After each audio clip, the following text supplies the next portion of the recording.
হামজা চৌধুরীর অর্থায়নে বাংলাদেশে ৩০ জন এতিম ছেলে কোরআন শিক্ষা নিচ্ছে। আর এই কার্যক্রম চলছে হামজারই নিজ গ্রামে।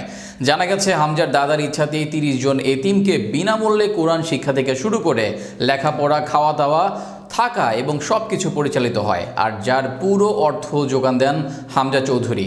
হামজার এমন দিনী কাজ ও মহানুভবতার বাকি গল্প থাকছে রিপোর্টে।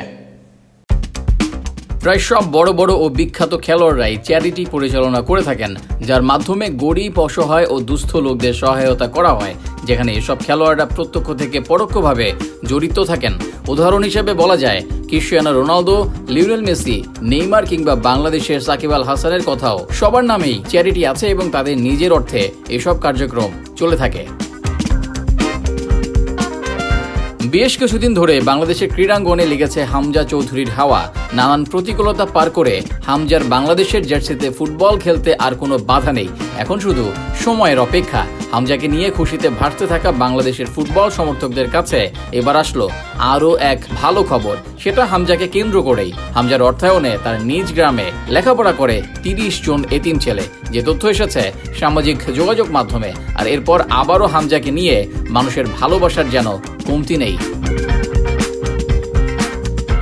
হামজা তার নিজ গ্রামে নিজের অর্থায়নে ৩০ জন এতিম ছেলের লেখাপড়ার খরচ দিয়ে থাকেন। তারা সেখানে কোরআন শিক্ষা গ্রহণ করেন। থাকা, খাওয়া ও লেখাপড়ার যাবতীয় খরচ আসে হামজার কাছ থেকেই। আর হামজা এরকম কাজ করছেন তার দাদার ইচ্ছাতে। দাদার চাওয়া ছিল এতিম ছেলেদের হাফেজ করবেন, আর দাদার সেই ইচ্ছা পূরণ করছেন হামজা চৌধুরী।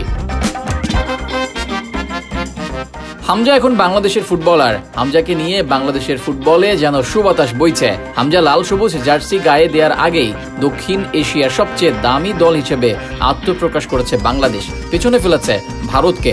সবকিছু ঠিকঠাক থাকলে এই ভারতের বিপক্ষেই এএফসি চ্যাম্পিয়নশিপের বাছাই পর্বে বাংলাদেশের জার্সিতে অভিষেক হতে পারে হামজা চৌধুরীর। বাকিটা সময়ের অপেক্ষা।